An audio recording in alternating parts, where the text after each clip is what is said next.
Hello, fellow seekers, friends, family. I hope everyone's doing great. At the time of this recording, it is Saturday, November 16th. I like to start doing this because many times I'm overly optimistic and think that I'm going to be able to actually release the video on the same day that I record it, but sometimes that doesn't happen. Sometimes it might take multiple days to do it. So that's why I'm giving you dates as I go along. And just briefly, I had actually worked on a video that took several days. And after consideration, I said, nah, I'm not going to do that. It was, they had printed in the court, in the Orange County Court, Clerk of Court website,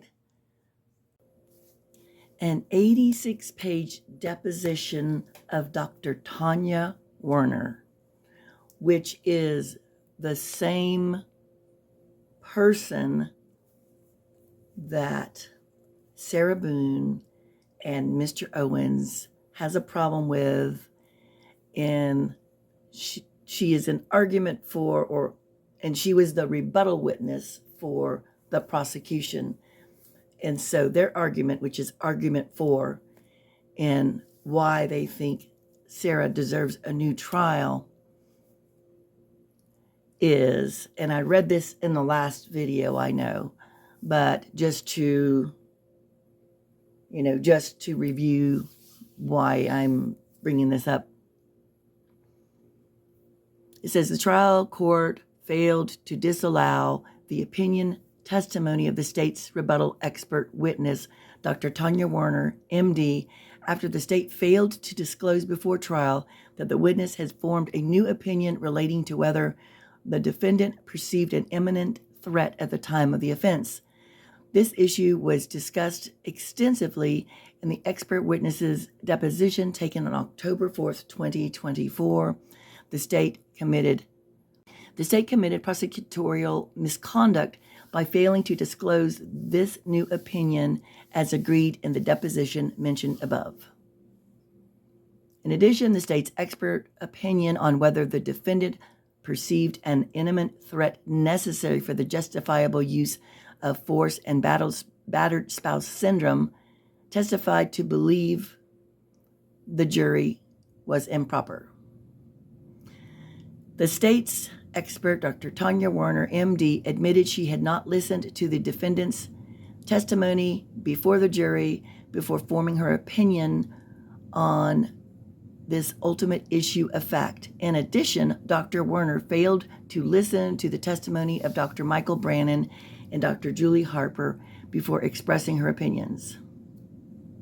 Furthermore, the state's expert testimony on this issue of whether the defendant perceived an imminent threat at the time of the event violates the province of the jury.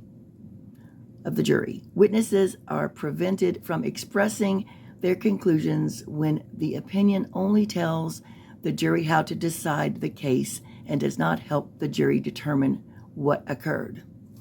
So I'm just going to stop there. So that's what they're arguing about. And so I decided what I would do is go ahead and share the video of Dr. Werner's, I guess you would call it the rebuttal testimony, or that's their rebuttal case, her testimony about what happened when I think she spent about 2.5 hours with Sarah Boone on, I think, a couple of days prior to the deposition, which was on October 4th. And then I really got into the deposition. I mean, I actually recorded the entire thing, me reading it, which I realized if I were you all, I wouldn't want to hear me saying all that or reading all that. But there were a lot of interesting things I found in there. But I thought, well, no, I'm not going to be interested in that. So, but I'm glad I still did it, even though I took up 2 days doing it. And then I said, nah, that's just how it goes sometimes. I got to think about what is going to be most appealing to you all. And so if there aren't things covered during her testimony, I'll refer back to some of the things that I thought were interesting in the deposition. But from what I get from this is that I think the state did violate, whatever you want to call it, what is it, prosecutorial, misconduct, but I don't think they did it knowingly, and because they were supposed to notify Mr. Owens if there was any change in her opinion, and I don't think the prosecution knew that there was any change until something came up in court while Dr. Werner was providing her testimony. And if you listen carefully, because I have to listen to sometimes things several times before it sinks in. I'm just like that. I'm that type of person. I don't like just automatically. I can't I'm not, well, I am kind of like a sponge as far as absorbing information, but not a fast sponge. Sometimes I have to think about it and then play it again and go, oh, yeah, okay. So I don't believe, and y'all can tell me if you disagree, I don't think Judge Kraynick was disagreeing with Mr. Owens' objection, because they had to, of course, dismiss the jury so they could talk about this. But I think what the problem was is Mr. Owens was going on and on and on, and the judge wanted him to state, I think the case law or whatever, which Mr. Owens is like all over the place. And again, I'll give him grace because he didn't have much time to prepare. I don't give him grace because I like to use Judge Kraynick's words that he parachuted in, him and his team and everybody. And so, no, he is not going to be as well prepared, but he knew this, but he still did it. So, suck it up, buttercup, in other words. And I can get why it was hard for him to, but he just keeps going down the rabbit hole. He's going down the rabbit hole, and I don't believe that Judge Kraynick is disagreeing with him. Again, I don't think the prosecution knew. I mean, there'll probably still be some sort of violation, but I don't think it's not going to halt anything. And I think he wanted, I believe Mr. Owens, and I'm not sure if I'm wording it correctly, wanted her maybe just totally removed from her testimony or her testimony stricken. But Judge Kraynick asked Mr. Owens if he wanted that particular statement that Dr. Werner said, did he want that statement stricken? And Mr. Owens says no. So he said, well, we're going to go ahead and let you, because of course the jury was still not in the courtroom, so we're going to go ahead and allow you to do a further deposition on her, so which is satisfying everybody as far as I'm concerned. And then Mr. Owens just didn't say much, and then he sat down, and then Judge Kraynick says, well, are you sure that you don't want to do more? I mean, it was just, Judge Kraynick was doing everything he could to allow Mr. Owens what he wanted to do. And I think Mr. Owens is just like, he's kind of like so head in the clouds like Sarah. He's not listening, and he's not catching that, hey, look, Judge Kraynick is letting you do what you want to do, but he also Judge Kraynick wants Mr. Owens to be more specific in his complaints, which he keeps going back to over and over again. So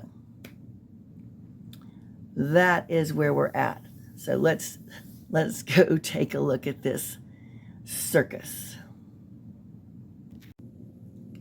Okay, so at this point in the trial, the defense, Mr. Owens and gang or people and Sarah, they've rested, and so Judge Kraynick just asked Mr. J if he intends to put on a rebuttal, and Mr. J says yes, and so we will proceed from there. You may proceed, sir. Psychiatrist Dr. Tanya Werner.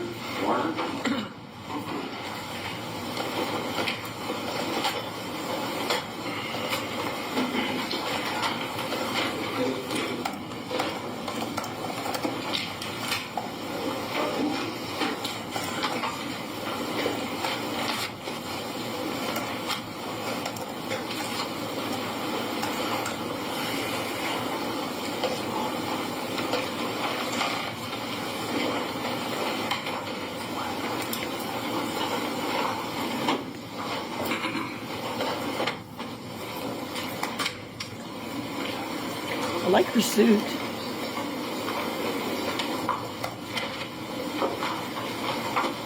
you swear or affirm that the testimony you should give shall be the truth, the whole truth, and nothing but the truth, so help you God? I do. Doctor, good morning. Could you state and spell your name for the record for us? My name is Tonya, T-O-N-I-A, Werner, W-E-R-N-E-R.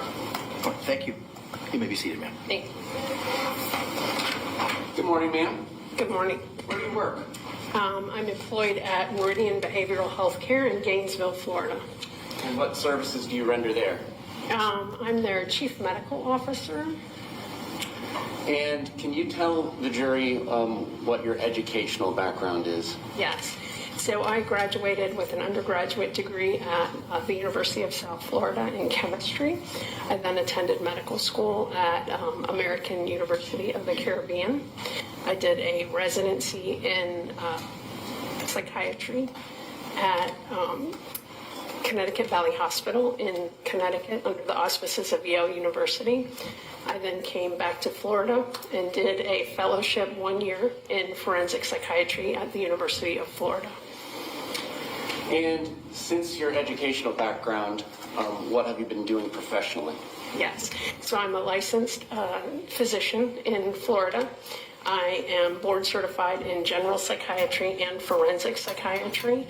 I was initially employed on faculty at the University of Florida from 1998 through 2015.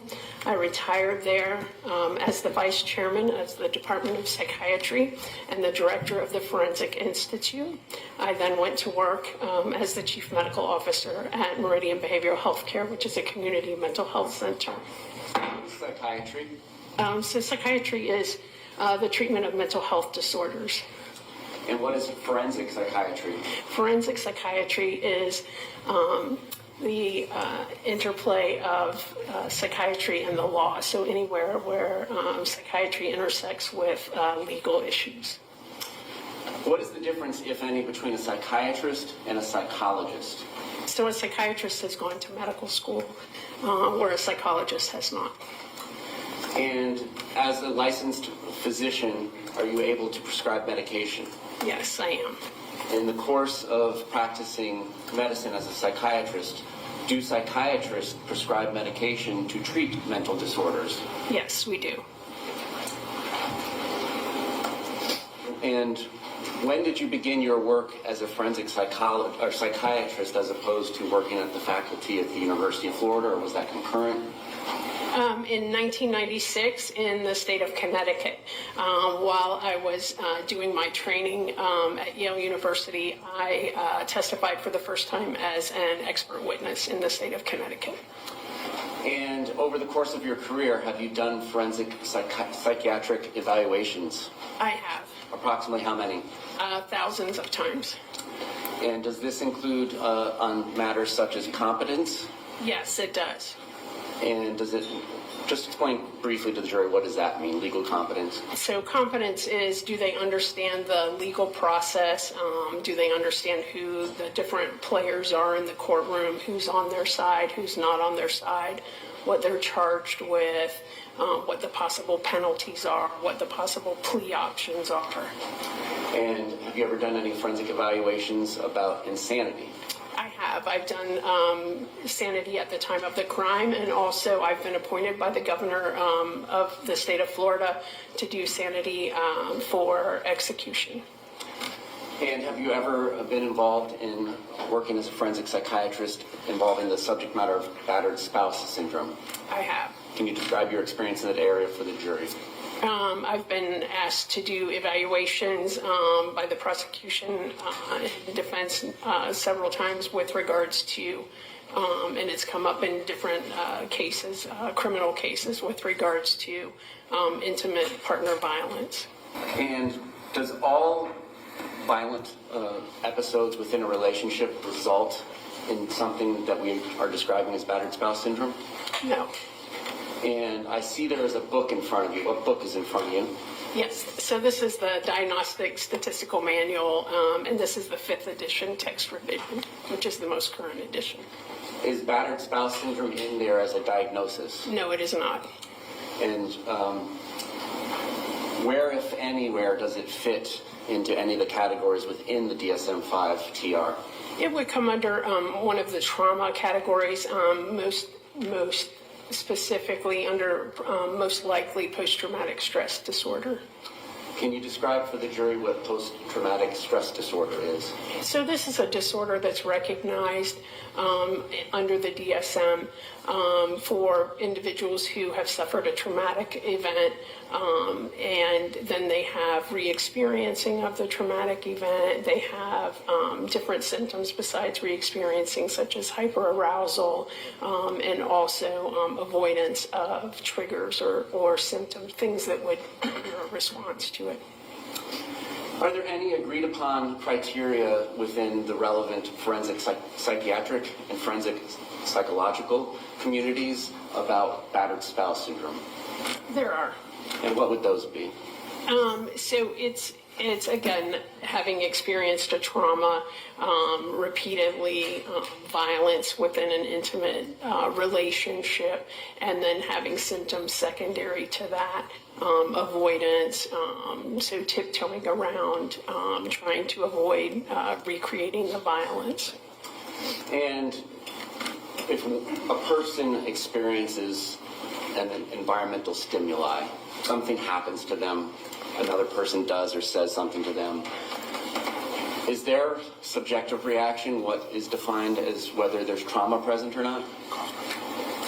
I'm not sure I understand the question. Let me rephrase it. You can rephrase.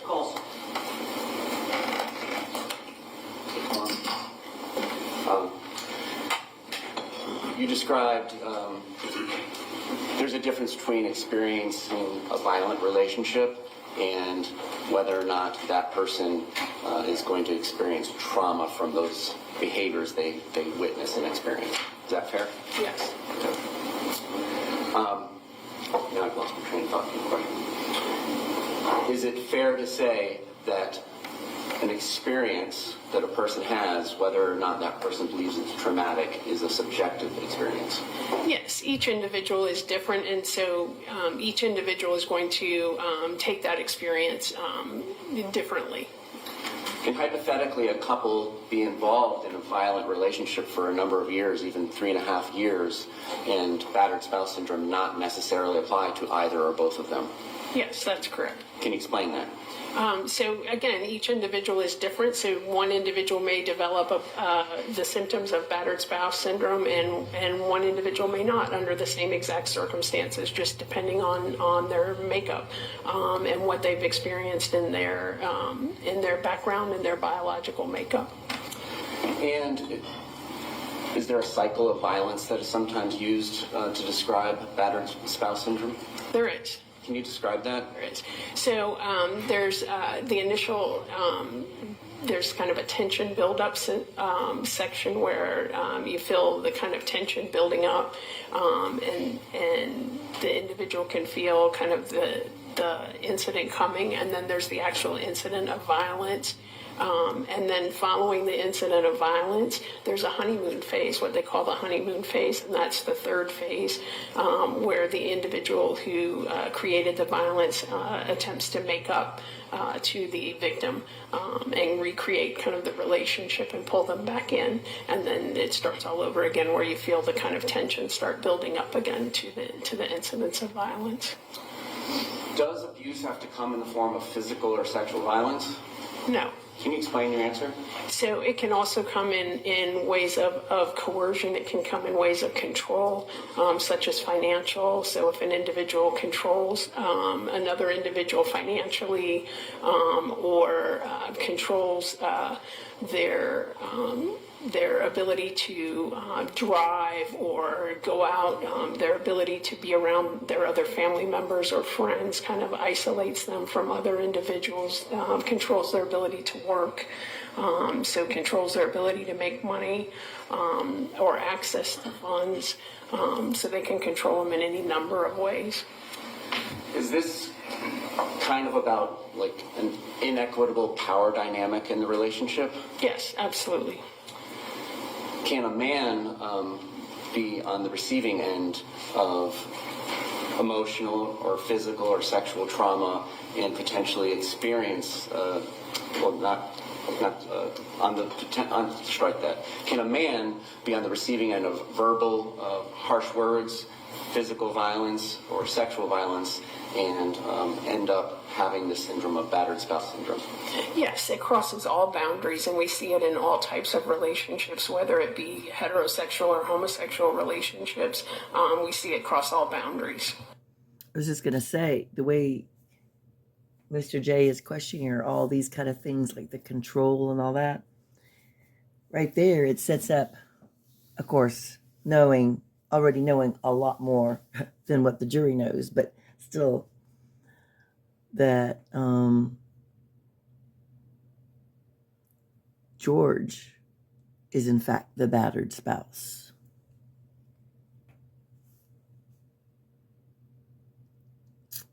Especially seeing all that we saw.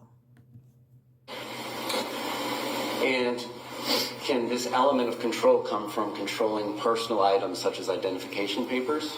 Yes, absolutely. Yeah, here we go, yeah. Can control Birth certificate. Potentially, hypothetically, come from partner A gifting partner B an item, but still considering that item partner A's because he or she paid for it, even though it was a gift? Yeah. Yeah, hypothetically, but the bicycle. Remember, Sarah gifted George with a bicycle, but then when he tried to take it, she accused him of stealing it, saying that she gave it to him. Well, the police told her that was a gift, and that is legally his. Yes. And in this particular case, were you asked to do an evaluation of Sarah Boone? Yes. Do you see Miss Boone in the courtroom today? I do. Can you point out where she is and what she's wearing? She's sitting at a table there, wearing a dark suit and a pinkish top. Did the record reflect she's identified the defendant? Record will so reflect. What date did you have an evaluation of Miss Boone? It was early in October, I believe October 2nd. And this was at the request of the state of Florida? Yes, it was. And subject to a court order? Yes. And who was present for this evaluation? The defense and the prosecution. All right. Tell us about the evaluation with Ms. Boone. What do you do first? So I met with Ms. Boone at the jail in a conference room. Again, the prosecution was there and her attorney. I met with her for approximately 2.5 hours, just under 2.5 hours.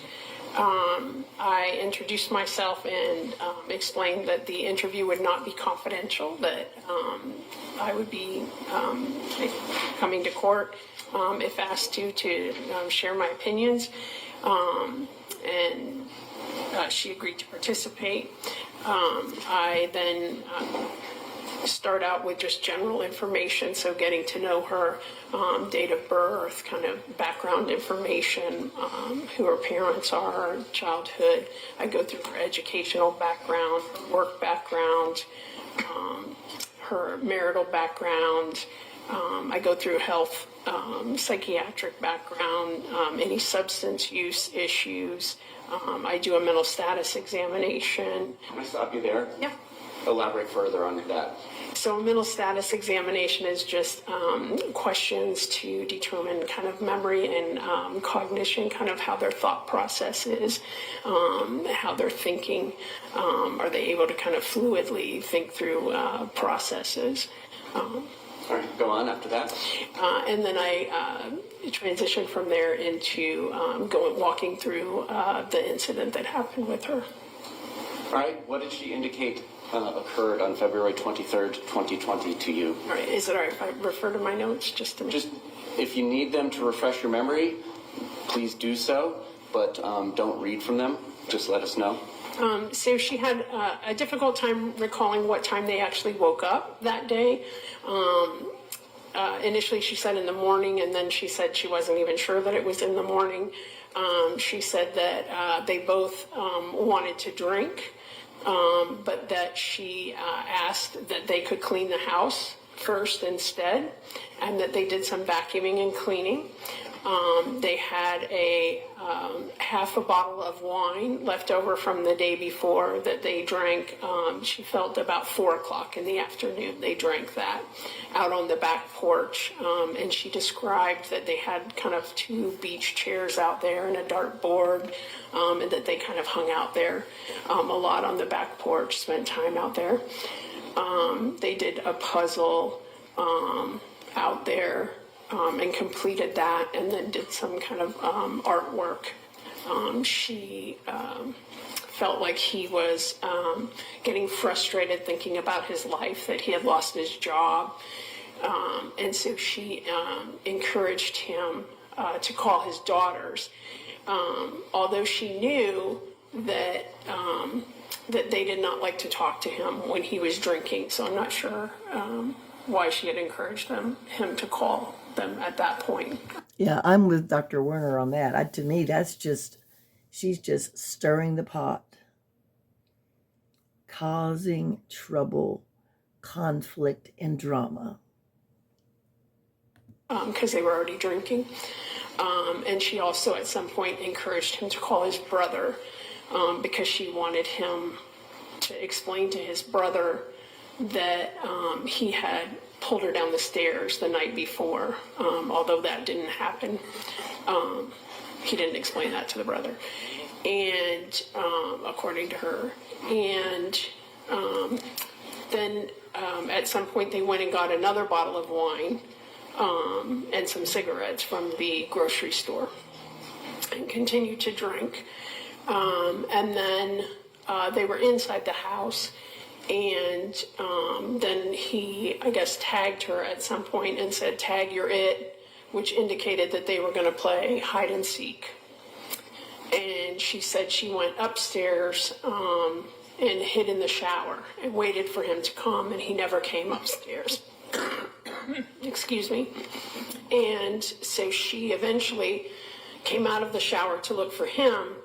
And as she was coming down the stairs, she said she saw him slipping into a suitcase, which was on the living room floor, that they had put out because they were going to donate it.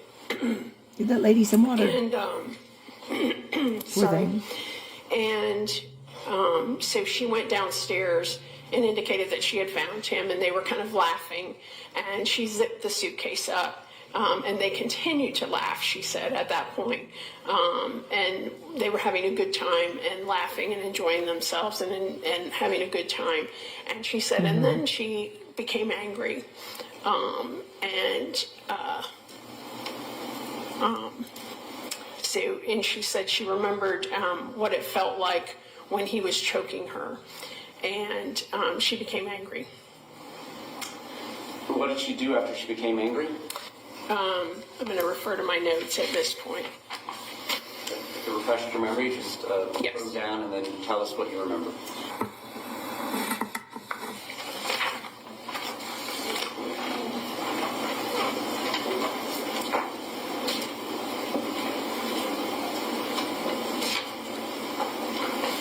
Okay. She said that she shook the suitcase and that she lost control of it and it flipped. And then what happened? Then she said that he stuck 2 fingers out, and her son's baseball bat was sitting there, and she picked the bat up and hit his hand. Then what happened? And then she went upstairs and waited for him to come upstairs. All right. Alcohol. Can you tell us what you know about the effects as a medical doctor of ethanol or alcohol on the human body? Yes. So it causes intoxication, as we all know, and it causes disinhibition. It works on the frontal lobe of the brain and allows us to do things that we wouldn't normally do. It disinhibits us. And in the course of your practice, have you ever come across a diagnosis of alcohol abuse disorder? Yes. And what is that? Well, alcohol abuse is an old disorder. So we used to use alcohol dependence and alcohol abuse. It's now been combined in the DSM-5. In the DSM-5 TR, it's alcohol use disorder. In considering what a patient or a client or somebody that you've been asked to evaluate by a government entity, do you take into account that person who's relaying the history to you's consumption of alcohol at the time of the history that they're given? Yes. Why is that? Because, again, it affects their behavior and their actions. Does alcohol have any effect on a person's memory? It can. What, if any, relationship is there between acute alcohol use or acute alcohol intoxication and battered spouse syndrome? Again, it can affect your memory, it can affect your reactions, it can affect your response to different things. Does the disinhibitory nature of alcohol strengthen, weaken, or have no effect on battered spouse syndrome? It would depend on each individual again. Generally speaking, it is important as an evaluator to get as much information as possible before rendering an opinion, such as diagnosing somebody with something out of the DSM-5 TR or battered spouse syndrome. Yes. In this particular case, did you require any additional information to reach your conclusion about the relationship between battered spouse syndrome and the events of this evening? I based my opinion on the information that I had. Certainly, if there was more information, my opinion would be subject to change. And what was your opinion? My opinion was that she did not give me enough information to diagnose her with post-traumatic stress disorder at the time that I evaluated her at the jail. And specifically talking about... Judge, people could approach the bench. Yes. Okay, Mr. Owens, what's going on? Here's something. Sarah's hair looks kind of rough right there. Its little hairs are... I suspect it's been a rougher day for her, maybe, even though she will not show it to us. But yeah, her hair is looking a little crazy there.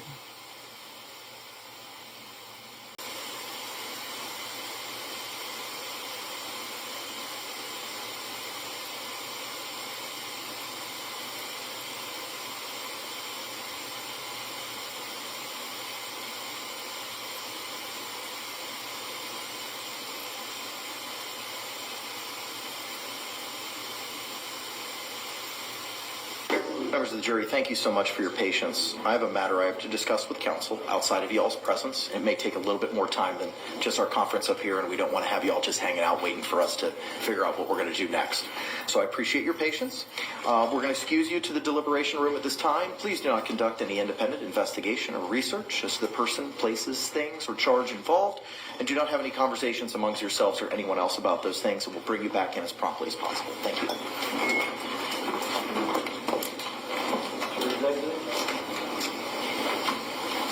Oh boy, you can only imagine. Mr. Owens is going to have a lot to say.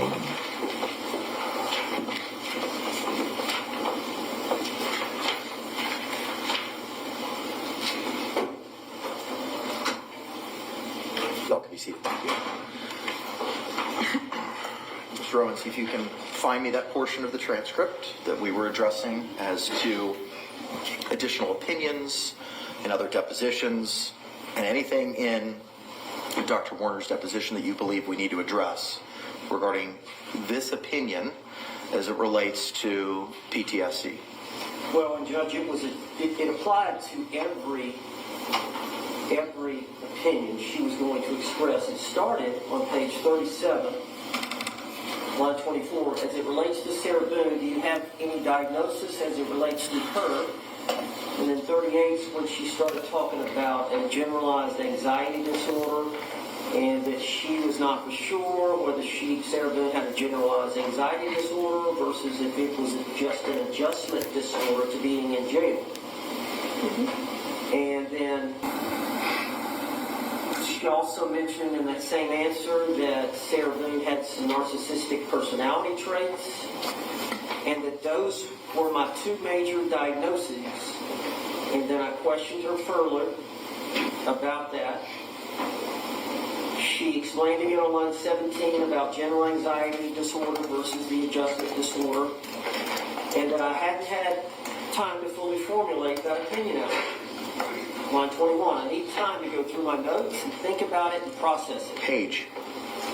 We're still on page 38? 38, line 21. I need time to go through my notes, think about it, process it.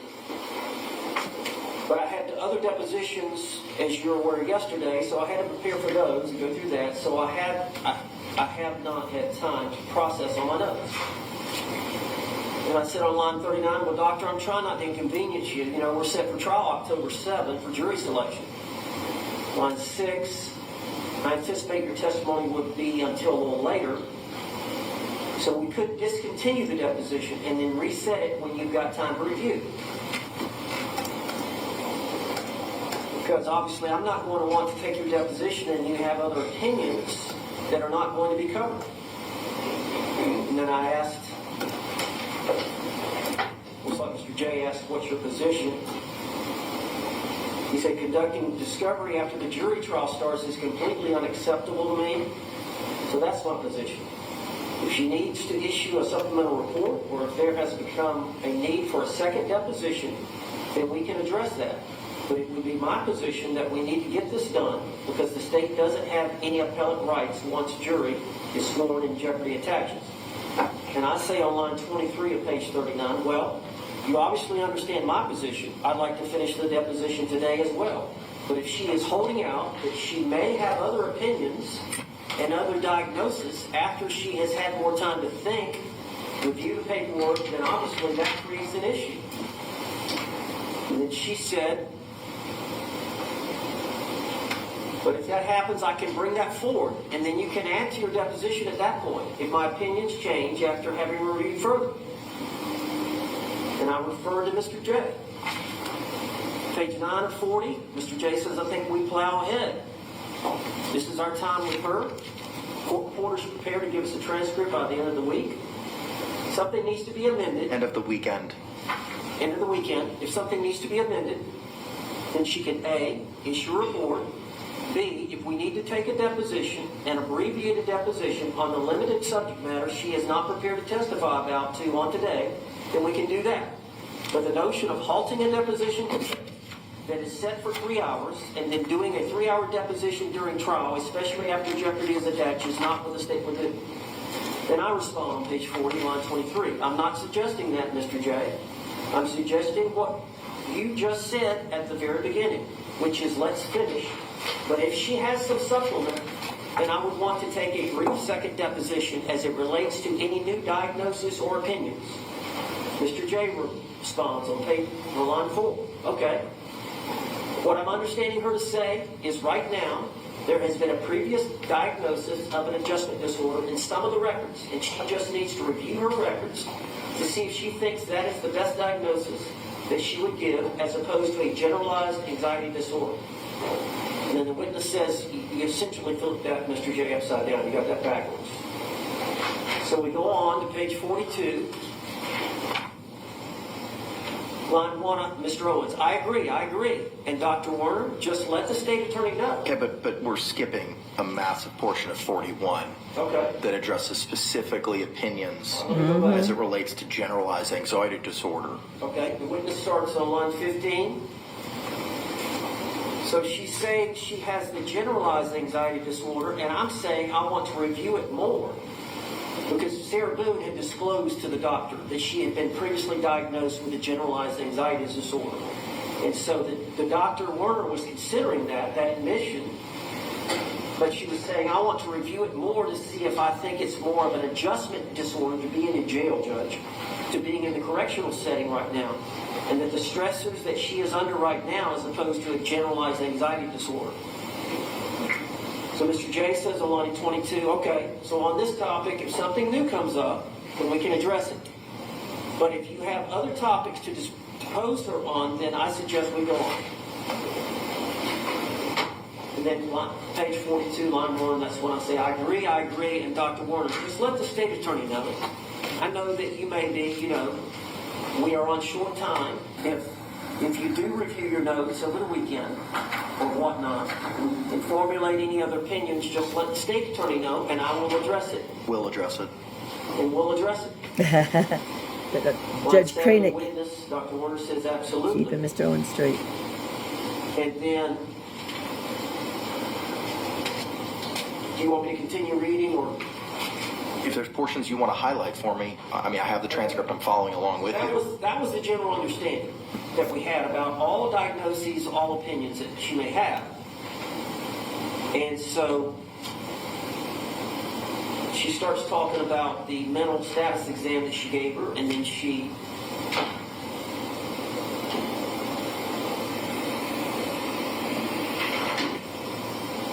page 43, line A, she said she has narcissistic personality disorder traits.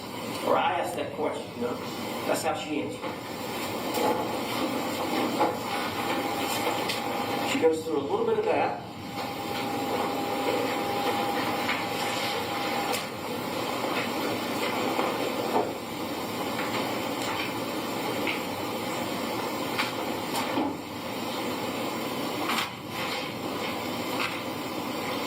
And then, she, paraphrasing, she talks about the grandiose component or criteria that she met. And then on page 45, I asked her what other criteria, on line 1, would tend to indicate that she was a narcissist. And the answer by Dr. Werner, I didn't say that she was. I said that she has narcissistic traits. And that was the examples. Judge, excuse me for interrupting, but can we lasso this back into... I understand that's what the depot reflects, but the non-objection which led to objection pertains to an opinion specifically about post-traumatic stress disorder. And at this time, no opinion is being referenced, nor does the call of the question pertain to narcissistic personality traits or a diagnosis of narcissism. The question pertains to PTSD. All right, page 46. Line 1, question, okay? Do you feel like she suffers from post-traumatic stress disorder? Line 3, answer. She didn't give me criteria with regards to that. She discussed having fear and anxiety of his family and fear that they would come into the jail or have someone else come into the jail and harm her. She talked about that. And she spoke about, having recollections, remembering abuse from George during the evaluation. Question 13, line 13 on 46. But you don't believe that she suffers from post-traumatic stress disorder, in your opinion? Answer, line 15, no. I would have to look back through my notes to see if she fully met the criteria. Question, line 17. Can you explain why you don't think she suffers from post-traumatic stress disorder? Answer, line 19. No, I didn't say one way or the other. I would have to look back through my notes for that. Line 21, question. Is that something that you may, in the future, give an opinion about after some time reflecting and reviewing your notes? Line 24, answer, I may. Number 25, question. Okay, and that's something you will let the lawyers know about if that changes? Answer, line 2 of page 47, yes.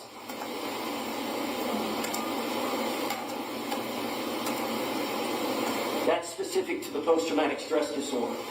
Okay. So at the time of this deposition, when I asked her specifically... So what's the legal objection? Yeah, let's get to the point here. legal grounds of the objection? I would not take that deposition, Judge. When she said I have not had time sufficiently to answer these questions, these diagnoses, these opinions, if this wasn't set for a definitive date that you had already told me it's not going to be continued, I would refuse to take that deposition. But under the promises from the state, what are the legal grounds of your objection? I'm familiar with the background. I'm familiar with the time frame. I'm familiar with all the dates and the depots and the coordination and everything we had to do to get this all teed up before trial. What are the legal grounds of your objection?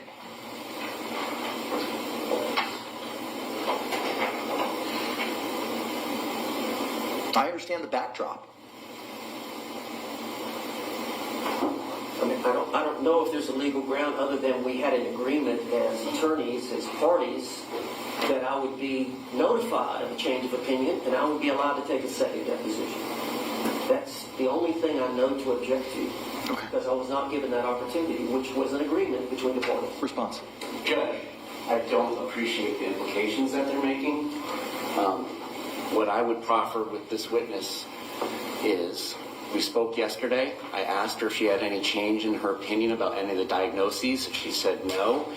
And I asked, well then, my position, my understanding of her position is that it doesn't matter whether she had PTSD or not, because what Ms. Boone said at the time was that she zipped Mr. Torres up into the suitcase.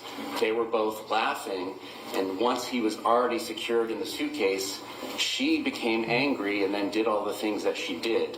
My expected answers from the doctor, based on a very brief conversation yesterday and this morning, was that if I asked her whether or not PTSD or BSS had anything to do with this particular case, that her answer would be, it doesn't matter because of what she stated happened.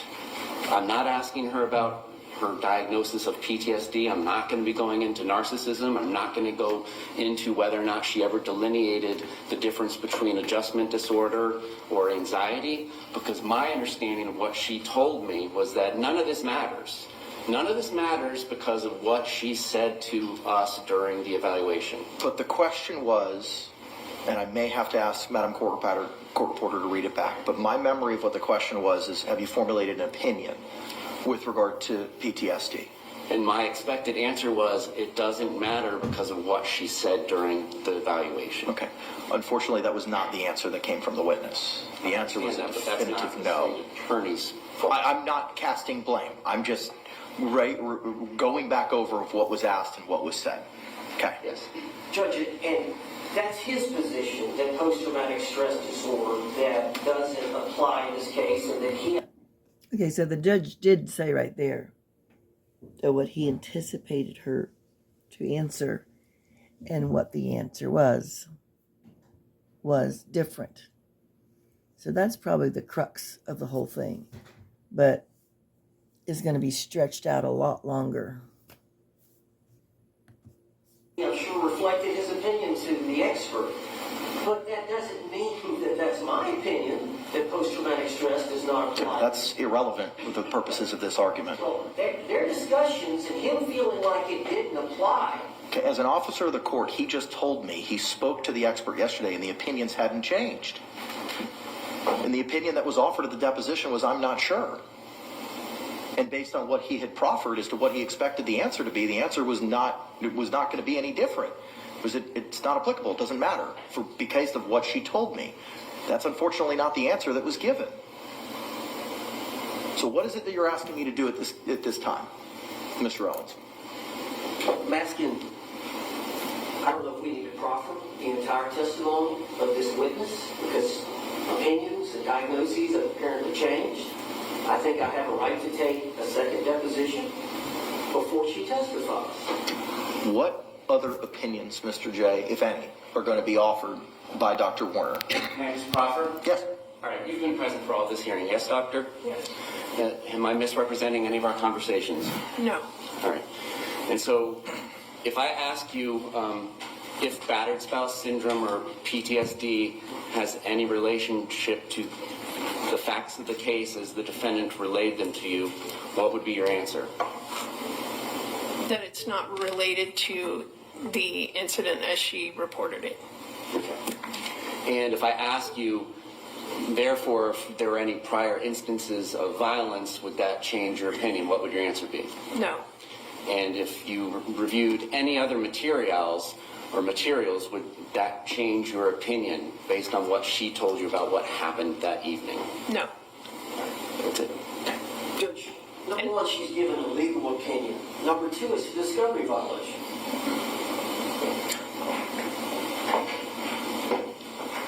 What is the legal opinion? That post-traumatic stress disorder doesn't apply in this case. Dr. Harper testified it did, and that's what experts do. I would like to have known that, and that was going to be her opinion before today. Well, sitting there with defiance with his arms folded. Where is that a change in You deposition? have to read the whole transcript. I asked. No. This is a 87-page transcript. Yeah. Sorry. You're objecting. You have the burden to establish your objection. Give me a minute. I'll read through it and find where I asked her. I mean, this isn't the first time I've looked at this deposition. The state provided it to me when we had the hearing on whether or not battered spouse would be permitted. And the state provided specific highlights for me to look at. At no point in time did the defense say, look at this, look at this, look at this, in her deposition when we had that hearing. So other than what's being provided to me right now and what's been testified to this morning, I don't know what opinions she has. All I know in coming into today is what the basis of her opinion was, specifically with regard to any of the statements that Ms. Boone had provided, which is the whole crux of the state's motion to prevent battered spouse from coming into evidence. Judge, if you look at page 66, line 20.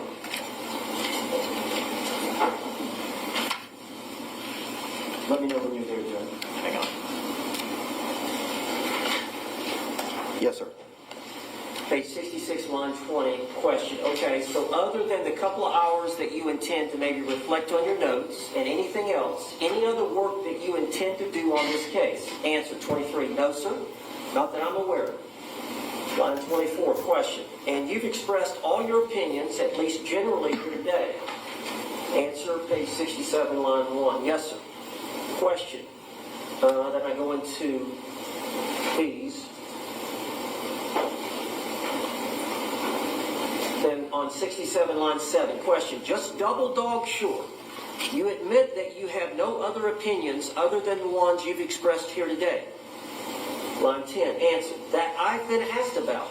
If I'm asked something else, that I'll offer it. Number 12, question, and you've been provided all the resources you need to rely on and express your opinions. Line 14, answer. I have based an opinion on the resources that I've been provided. There's other things out there to be provided that may or may not change my opinion.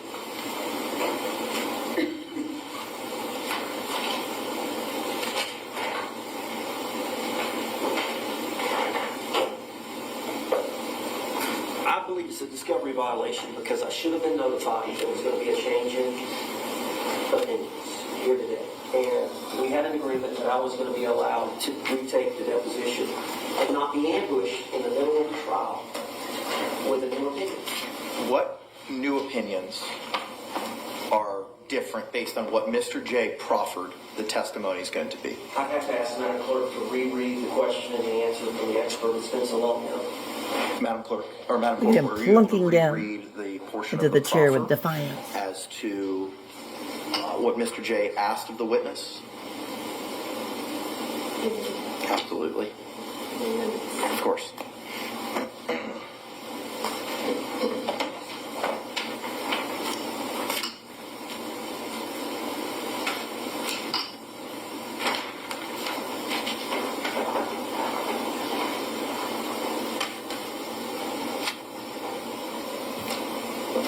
So, from my understanding, I don't know that Mr.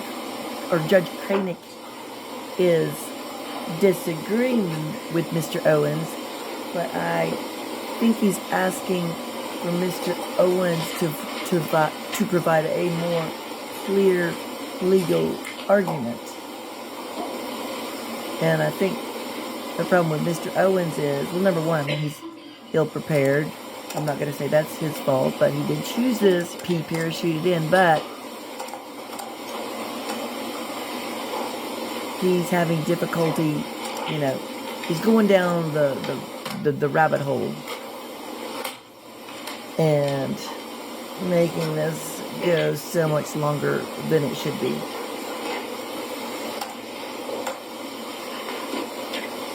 Court's going to step off for a moment while Madam Court Reporter is able to provide that brief.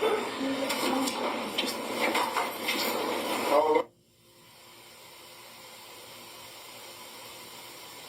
Oh boy.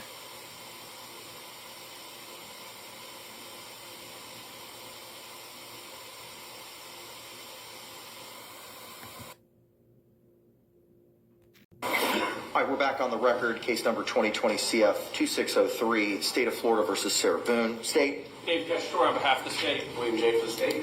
Defense. James Owens for Ms. Boone. Ms. Boone is seated at counsel's table wearing the same clothing from this morning. Madam Court Reporter, have you had the opportunity to review the transcript as to the proffer of Dr. Werner's testimony?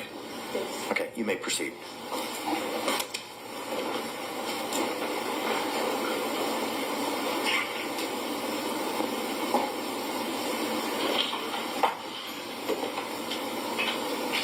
Mr. J, question.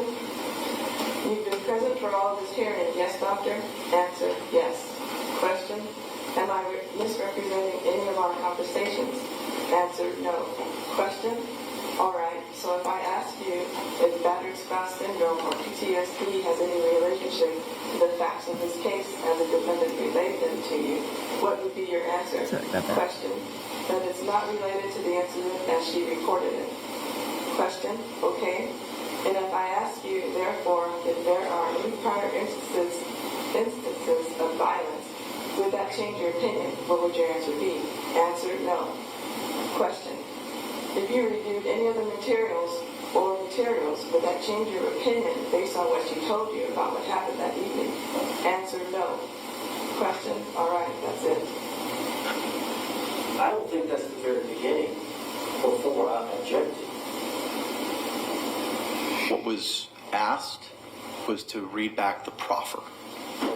I thought I was asking to go back to the very beginning when the question was Oh, asked, Lord. my response and my objection to it. What was specifically asked was to the proffer, because the question before the court was whether the proffered opinions are at odds with what was testified to during the course of the deposition. The question that was asked to you is whether the proffered opinions that Madam Court Reporter just read back to us are different than what was provided in the deposition. Yes. How so? She tended to explain in the proffer some legal reason why it did not apply. In her opinion, that was not discussed in any way in the deposition. Okay. My question is specific as to opinions. Her opinions were as to battered spouse syndrome or post-traumatic stress disorder and their relationship to the case based on the defendant's responses. The answer is not related to the incident as the defendant reported. Those are the opinions, as I understand them based on the proffer, as it relates to battered spouse syndrome and post-traumatic stress disorder.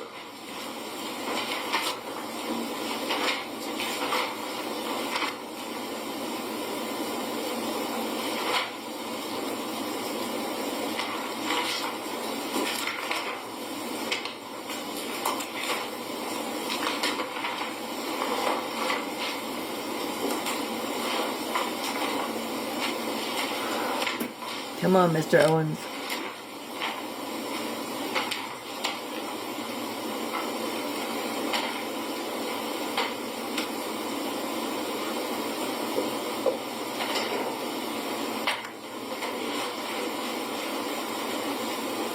I think I'd refer to page 46 Line 13 was the question, but you don't believe that she suffers from post-traumatic stress disorder in your opinion.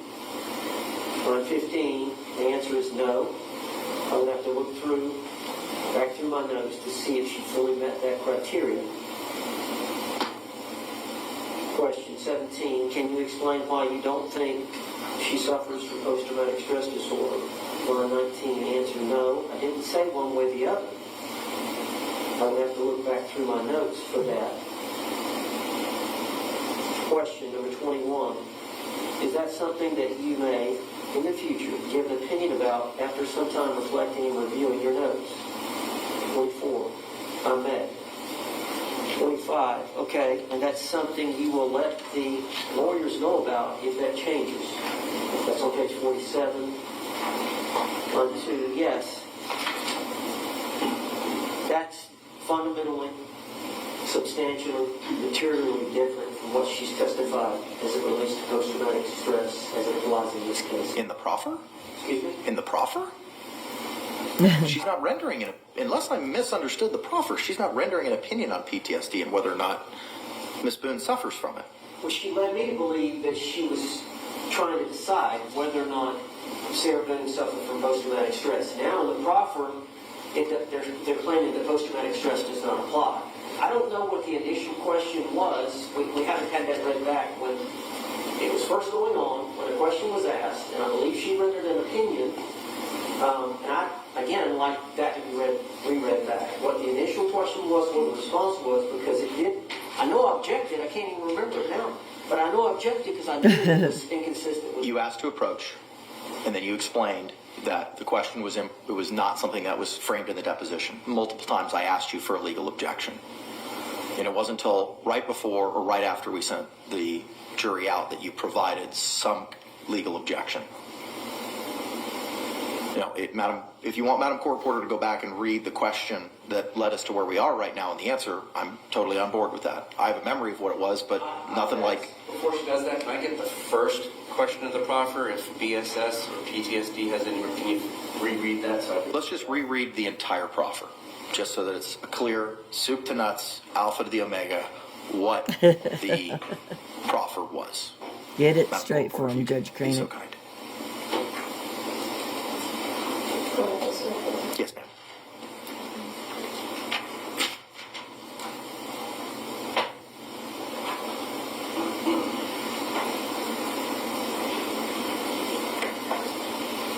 Hi, Mr. J. Question. You've been present for all of this hearing. Yes, doctor? Answer, yes. Question. Am I misrepresenting any of our conversations? Answer, no. Question. All right. So if I ask you if battered spouse syndrome or PTSD has any relationship to the facts of this case as the defendant relayed them to you, what would be your answer? Answer. That it's not related to the incident as she reported it. Question. Okay. And if I ask you, therefore, if there are any prior instances of violence, would that change your opinion? What would your answer be? Answer, no. And question, and if you reviewed any of the materials, would that change your opinion based on what she told you about what happened that evening? Answer, no. Question, all right, that's it. And then if you could go back to the initial...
you ready, Madam Court?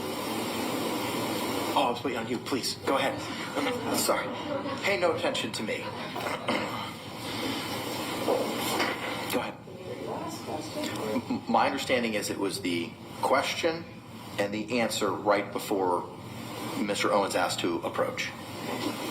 Question, what was your opinion? Answer, my opinion was that she did not give me enough information to diagnose her with post-traumatic stress disorder at the time that I evaluated her at the jail. Can you read that for me one more time, please? The answer. Both the question and the answer. Question, what was your opinion? Answer, my opinion was that she did not give me enough information to diagnose her with post-traumatic stress disorder at the time that I evaluated her at the jail. Maybe we please have the previous question as well.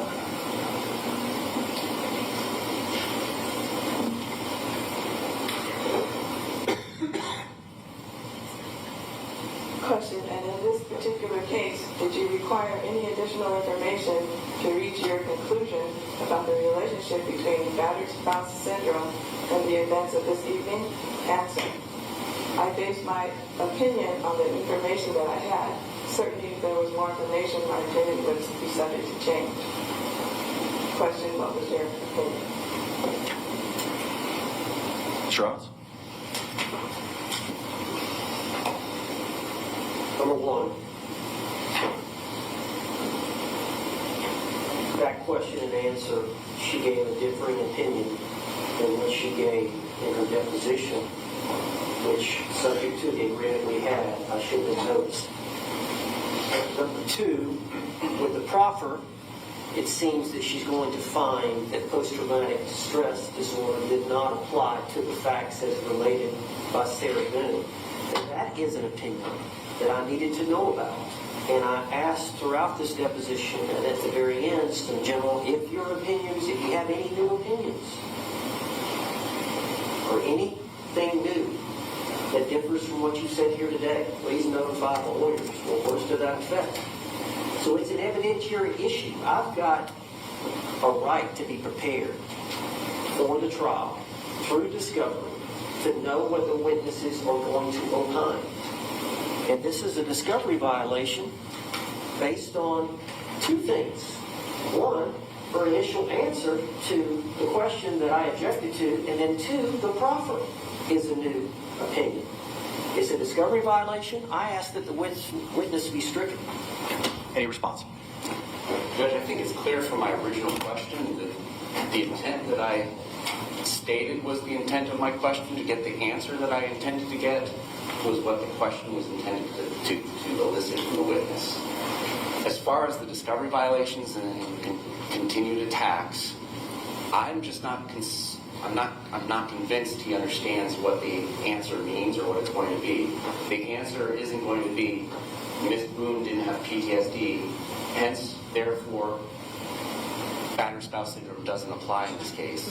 What I believe she's going to say, and what I believe I've been saying she's going to say, based on our conversations, was, irrespective of whether anybody believes Ms. Boone had BSS or PTSD, it is irrelevant because of what Ms. Boone told her happened at the time of the event. That is not a discovery violation. She was specific in saying, if you have any questions you want to ask me, I'll give you an opinion. That is exactly what she said on page 67 of the deposition in response to a question that starts at line 7. Question, just double dog sure, you admit that you have no other opinions other than the ones you've expressed here today. Answer, that I've been asked about. If I'm asked about something else, that I'll offer it. They didn't ask about the interplay of the facts with the relevance of the syndrome. That's them, not the state. Any other argument? The totality, if you read that deposition, and all that we talked I specifically asked you, Mr. Owens, to point out for me what, excuse me, I specifically asked for you to point out specific portions of the deposition that... See, again, I don't think he's disagreeing with it, but he wants Mr. Owens to nail it down, narrow it down, and be more specific I think he's going to give him what he wants, but Mr. Owens just keeps going on, and he'll go on and on, I think, more too. That are at odds with either A, the opinion that was previously given, or B, what was proffered to. You have provided me pages 45, 46 of the deposition relating to specific opinions on whether or not Ms. Boone suffers from post-traumatic stress disorder. Are there any other portions of the depo that you would like to point out for me? I am not going to read an 87-page deposition and continue to waste our jurors' time as we try to find a solution for the situation that is now before us. If there are specific portions of this deposition that are at odds with the opinions that have been proffered and or provided so far, I would ask you to direct my attention to them. Well, the ones that I Other than what you've already identified. the ones that I expressed, and that just the understanding that we had that she, in the pages that I had giving talked him about something previously different. here today, in the pages that I referred to about our agreement that she was going to let me know if there were any opinions that she had in addition to the opinions that she gave in the transcript. Okay. All right, thank you. All right. Any other argument, Mr. J? No, thank you. Okay, thank you very much. All right, the court has had the opportunity to listen to the proffer as read back by Madam Court Reporter, the read back of the opinion that was previously offered, the portions of the deposition which have been highlighted by the defense specifically pertain to opinions by the defendant as to whether or not the defendant suffers from post-traumatic stress disorder. That opinion is not being offered. The opinion pertains to the relationship of battered spouse syndrome and or PTSD as it relates to the facts of the case as the defendant has relayed them to you, and that they are not related. However, the deposition is identified by the defense, identifies that if there were any additional opinions, that there would be notification. So the court at this point in time, as there has been an alleged discovery violation in accordance with binding precedent by the 6th District Court of Appeal, which is binding on this trial court, in Young v. State, 369, Southern 3rd, 1243, at pinpoint 1248, the court is now going to conduct a discovery violation, or discovery Richardson hearing. State any other arguments with regard to the elements of a Richardson hearing? No, sir. Okay, thank you. Any other arguments with regard to the elements of a Richardson hearing, Mr. Owens? No, other than I understood she did give an opinion about post-traumatic stress in that initial series of questions. Okay. All right, the court, again, reviewing the proffer and the opinion, finds that the state's violation was inadvertent based on the proffer by the state, which was agreed to by Dr. Werner as to the conversation they had last night, as to the opinions and whether or not that they had changed. However, I do find that that violation is substantial with regard to the opinions based on the testimony in Dr. Werner's deposition that any other additional opinions would be notified to the defense. As it relates to the third category, the effect on the defendant to properly prepare for trial, although the questions in the deposition as highlighted by the defense so far do not address the opinions being currently offered, I do find that it had some impact on the ability for the defendant to properly prepare for trial. As it relates to the opinion that was previously provided as read back, specifically my opinion was that she did not give enough information to diagnose her with PTSD at the time of the evaluation at the jail. What is your position, if any, with regard to that opinion now that the jury has heard it? Mr. Owens. Because my question is, do you want it struck?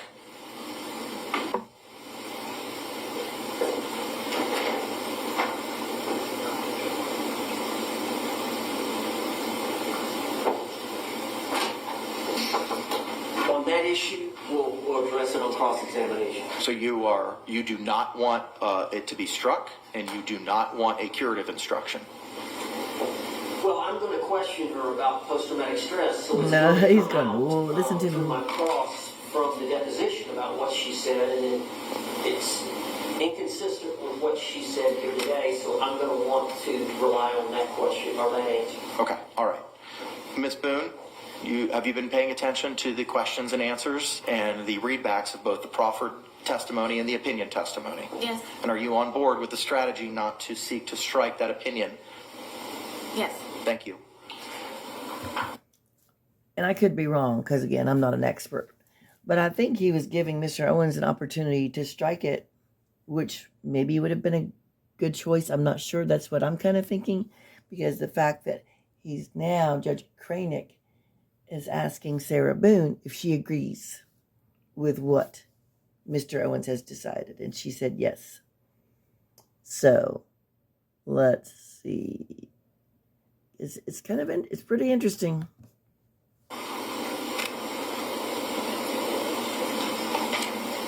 With regard to the proffered testimony, I'm going to permit now in open court, and I will oversee the deposition, for you, Mr. Owens, to inquire as to those opinions. I'm sorry. With regard to the proffered opinions, the court will oversee a deposition now, and you may proceed. Right now? Yes. He's With giving you regard what to you the want, proffered dude. opinions. And I believe that will provide a cure for the discovery violation under the Richardson violation, based on your request not to strike the prior opinion. And since you're going to utilize that on cross, I find that the prejudice is limited. But with regard to the new opinions, I will give you the opportunity to depose her now, curing the prejudice at that point in time. You may proceed. Dr. Werner. Yes, sir. Good morning. Good morning. At some point, the state attorney notified you that you were to come today. Correct. Did you and the state attorney have a discussion about your testimony? Yes. When was that discussion? Briefly last night. So y'all talked on the phone last night? Yes. Have y'all had any discussions since the phone conversation last night? Briefly this morning. And how long was the phone conversation? Less than 5 minutes. How long was the face-to-face conversation? Less than 5 minutes. Did y'all discuss that your testimony would be that you did not have enough information that you gathered from Sarah Boone to form an opinion as to whether or not she suffered from post-traumatic stress disorder? Correct. That my opinion hadn't changed. I'm sorry? Yes, that my opinion hadn't changed, that I didn't have enough information. Okay. And did the state attorney speak to you about that it didn't matter whether you had an opinion if you didn't feel like the facts that Sarah Boone had given you as it relates to an issue in this case, that you didn't, if you didn't feel like post-traumatic stress even applied, then you could answer that way? Correct. That was my opinion. Correct. But did he present that to you initially for you to form an opinion about it? No, my opinion was that it didn't apply because of the way that she described the incident to me. Was that your opinion back when I took your deposition? Yes, When did you form that opinion? when she described the incident to me. Why didn't you let us know that was your opinion at the time that I took your deposition? You didn't ask me about that, sir. Do you remember me asking you any other opinions that you may have as it relates to this case? You didn't ask me specifically about that. I understand that, but you're saying you formed that opinion prior to the deposition, correct? Yes. The state attorney and I discussed that on the way out of the jail, as a matter of fact. After the deposition? No, sir. After the evaluation. Okay. On the way out of the jail. All right, and I asked you, were there any other opinions that you may express at trial after you had discussed that with the state attorney prior to the deposition? Is that correct? Yes. And so you were aware that I didn't want to be ambushed at trial. I wanted to know any and all opinions that you may be expressing in the Sarah Boone case. I didn't know what specific information you wanted, sir. That's why you had a deposition. I answered your questions. I don't know what all information you want me to provide to you. So because I didn't ask you specifics, you felt like you didn't have to respond specifically? No, sir. I answered all of your questions. And as I said, I'm happy to answer any questions that I'm asked. I don't know what questions you want me to answer. But you know that this was the central issue in the case. Did you not? Your opinion Yes. is relating to a central issue in this case. Correct? You're aware Sarah Boone's on trial for murder.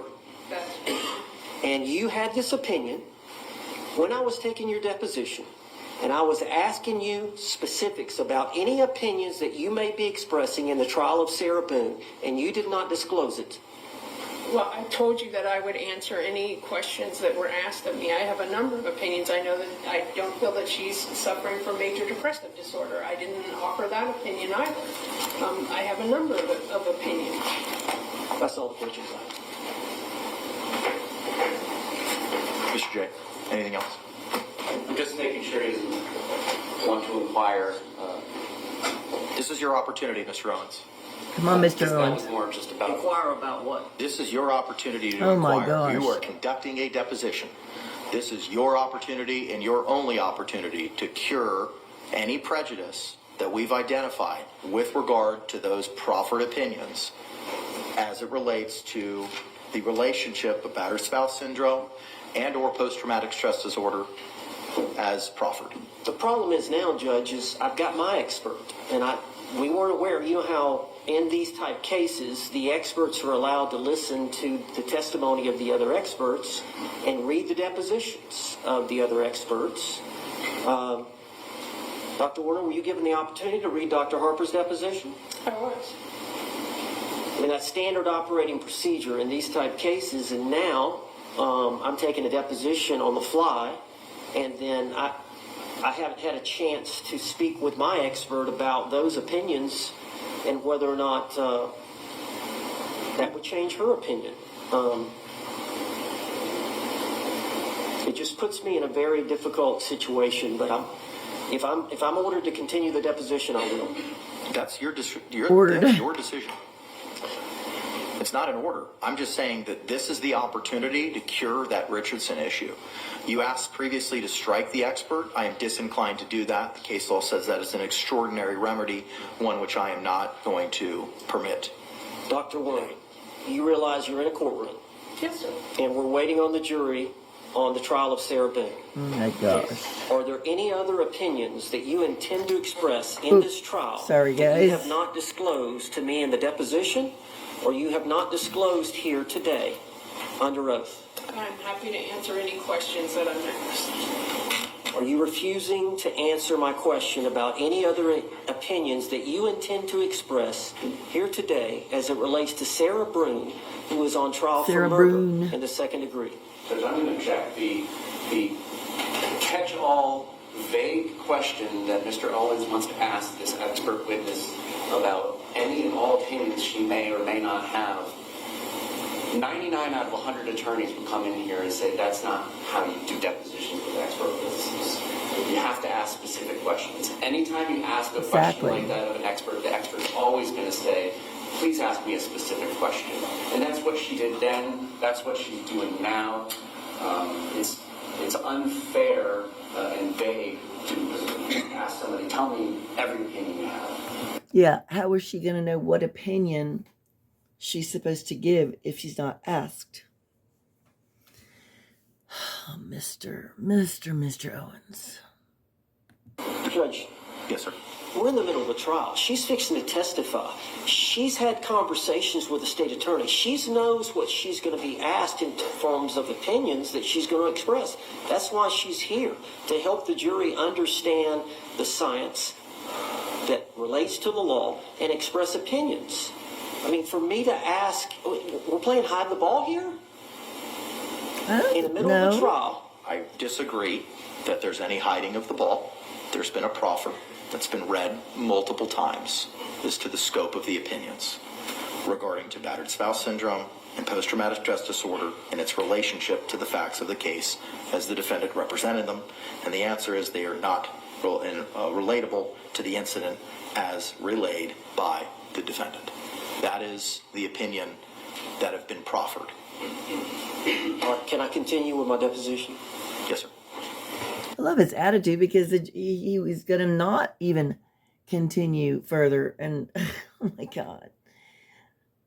To me, just looking at it, there was something, but I don't think that the prosecution was intending to hide the ball. It's just, oh my gosh. Mr. Owens is exhausting. He truly is. Dr. Werner, do you recall expressing that you wanted more time to reflect as to whether or not Sarah Boone suffered from post-traumatic stress disorder? Yes, that I was going to review my notes to see if I had enough information in there to support or negate that. All right. What additional information would you need for you to express an opinion that she suffered from post-traumatic stress disorder? So she did not give me information regarding the presence of intrusive symptoms. She didn't give me information regarding persistent avoidance. She didn't give me information regarding alterations in arousal or reactivity. Anything else? No. Would you agree you failed to ask her those questions? I asked her if there was any other important information that she felt like she needed to share with me at the end of my evaluation, and she said no. So a catch-all question. Correct. Were there any other personality disorders? Isn't that what you do as a psychiatrist? You diagnose an opinion, express opinions about whether people suffer from personality disorders? Correct. Are there any other personality disorders that you have formed opinions about Sarah Boone that you intend to express? No. So, narcissism, you did not find. I found narcissistic traits. In terms of your opinion that she suffers from narcissistic personality disorder. No, sir, I said narcissistic traits. Okay. Traits. So you don't have an opinion that she suffers from narcissistic personality disorder. Correct. She displays narcissistic traits. You expressed an opinion that she suffers from alcohol use syndrome. Alcohol use disorder. Alcohol use disorder. Correct. Is that still your opinion? Yes, it is.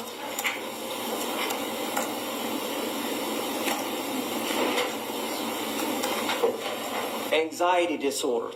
Is it your opinion she suffers from the anxiety disorder? No.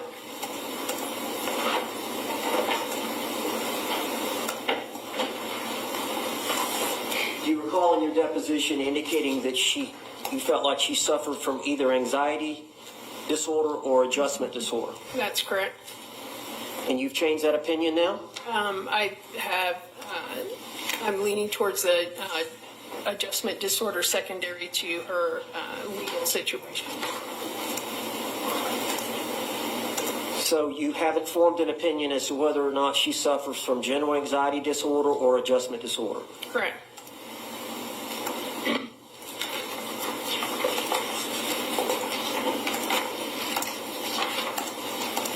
You agree that she suffered from trauma as it relates to the domestic violence history that she expressed to you from the intimate partner violence with George Torres? Yes, as reported by her. Yes. Do you have anything to dispute that? No.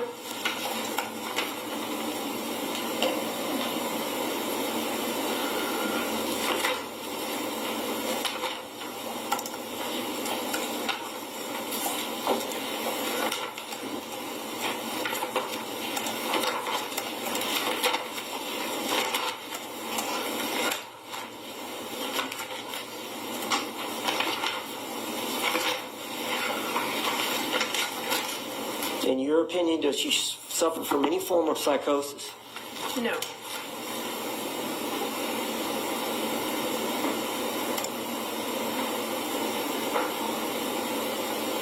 Is it your opinion that Sarah Boone suffers from acute stress disorder? No.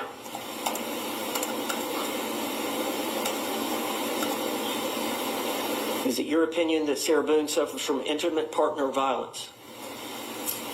Yes, I think that there is enough history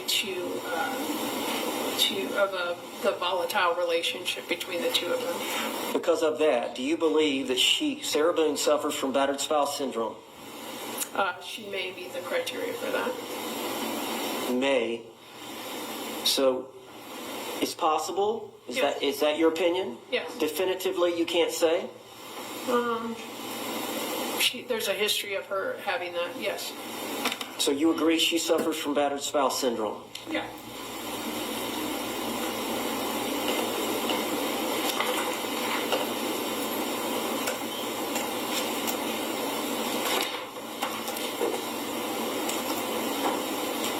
I believe we've covered anxiety disorder, narcissism, battered spouse syndrome, and alcohol use disorder. Are there any other opinions that you intend to express as it relates to that or any other psychological condition of Sarah Boone? No. That's all the questions I have. Are you sure, Mr. Owens? Because I feel like he's going to have more to bitch about. Any other arguments at this time? No, Judge, just the one I've already made. Okay, all right. The court has conducted its Richardson hearing and made its findings. The court, as previously identified, will not strike the expert, as that remedy is quite draconian, and I will not do so based on the questions that were asked as highlighted by the defense and the opinions that were offered. The specific areas for which opinions are being offered were not inquired into, but the deposition did leave it open that I'll ask questions about any other opinions that I'm asked about or anything that I'm asked during the course of the trial, specifically page 59, 22 through 26 on 1, page 60, lines 11 through 25. So in the abundance of caution, the court has permitted that in-court deposition. Anything else, sir? No, sir. State, anything else? No, sir. All right, let's go ahead and bring back in our panel and we can... Before we bring the jury back in, may I approach Mr. Cacciatore with the unrelated matters? Does it need to be on the record, or? Yes, it does. Okay, go ahead. We would concede that Detective Copsell and Detective Lowen are not testifying again since they've been here in court this morning. They're still under defense subpoena. I asked Mr. Henderson if you guys were calling Detective Copsell again, and he said no. And we're not. In our defense, our direct defense, is there a possibility that based upon the information the state is going to present today or this afternoon, that we may want to receive or seek rebuttal and possibly through these witnesses? They're under subpoena, and I'm sorry, Mr. Henderson's not here. I've just noticed her presence. Out of an abundance of caution, I think that we need to clarify for the record that they're here listening to. What's your base? Well, we're off the record. There's no jury here. It's fine. You all stay where you are. What's the basis for your sir rebuttal? We don't know because I don't know what the state's going to place in a rebuttal. But It doesn't answer my question. What's the legal basis of a sir rebuttal? Judicial discretion as to the fairness of the proceeding that the defendant pursued. Okay. Anything else, Mr. Cacciatore? No, Your Honor. Okay. The rule of sequestration is still in full force and effect. Detectives Lowen and Capsule, good morning. I'm going to ask you to be excused from our proceedings and not view them and not have any communication amongst yourselves about testimony that has been previously given or any questions that have been asked or answered, and just keep your separate ways as it relates to this case and any questions or testimony that you intend to give, may give, or have give, and then comply with any instructions that were provided to you by the state regarding the rule of sequestration. Thank you very much. Anything else, Mr. Owens, we need to address? No, sir. Anything else, State? No, Your Honor. All right, let's bring back in our jury. You can continue your inquiry, sir. Thank you.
Look at Sarah.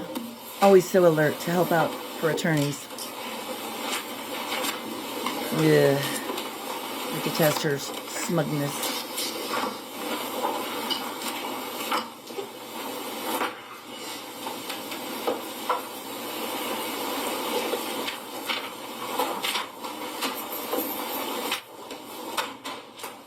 State, you recognize our jury. Yes, Your Honor. Defense, do you recognize our jury? Yes. I thank y'all. You can be seated. Members of the jury, thank you again for your patience. We had some issues I had to address with counsel outside of your presence, and we're going to continue the state's rebuttal case this morning. Again, if you could please just raise your hands to confirm that you complied with the court's instructions during the break. Record reflect all hands have been raised. Mr. J, you may continue your inquiry, sir. State would move to strike the last response as non-responsive. Approach.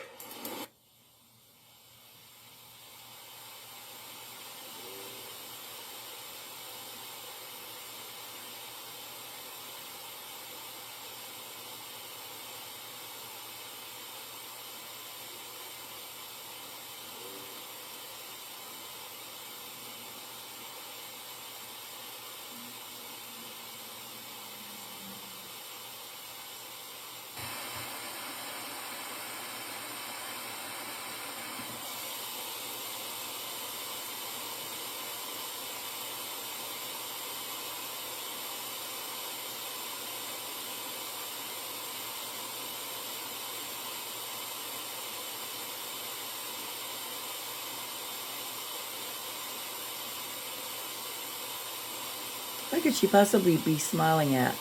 I understand that they don't have to be all somber and everything, but she smiles too much. Irrespective of whether anybody has an opinion about whether Ms. Boone was suffering from PTSD or BSS, irrespective of that, based on your evaluation of Ms. Boone and what she relayed to you about the facts of the case, does PTSD or BSS have any relation? Objection, that's been asked and answered. Overruled.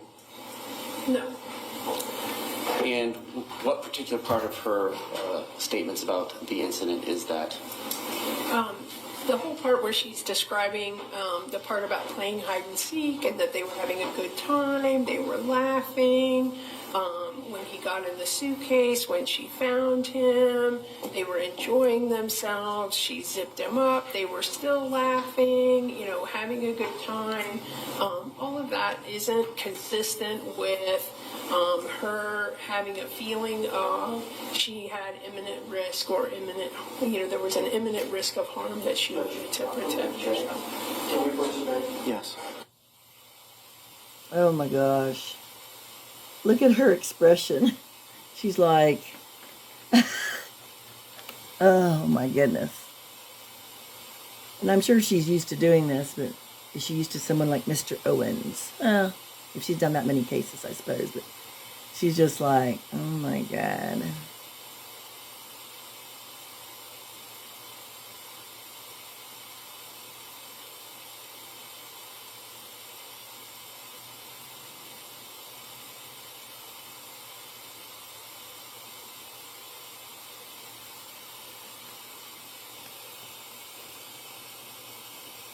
Now I'm wondering, did Mr. Owens get all he wanted after his deposition he was allowed to do?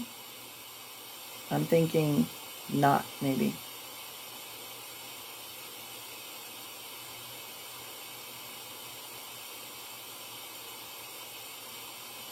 Well, I got to see, I did see prior to that she did get a cup of water, but it looks like it might need to be refreshed.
Uh-oh, he's looking in his books.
Oh my gosh.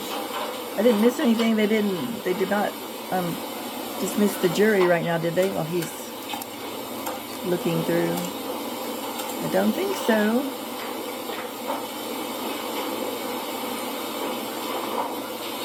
Yes. Yes, ma'am.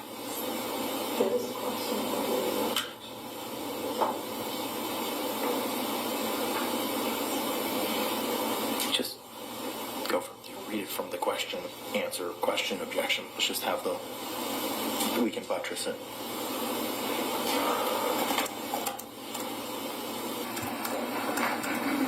By Mr. J, question, all right. Irrespective of whether anybody has any opinion about whether Ms. Boone is suffering from PTSD or PSS, irrespective of that, based on your evaluation of Ms. Boone, what she relayed to you about the facts of this case, does PTSD or PSS have any relation? Mr. Owens' objection asked and answered. The court overruled. The witness, no. Question, and what particular part of her statements about the incident is that? Answer, the whole part where she's describing the part about playing hide and seek. They were having a good time, they were laughing. When he got into the suitcase, when she found him, they were enjoying themselves. She zipped him, they were still laughing, having a good time. All of that isn't consistent with her having the feeling that she had imminent risk or imminent risk of harm.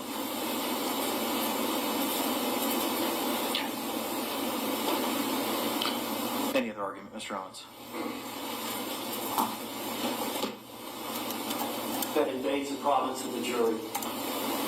That's a decision whether or not she had imminent risk of harm or perceived an imminent threat.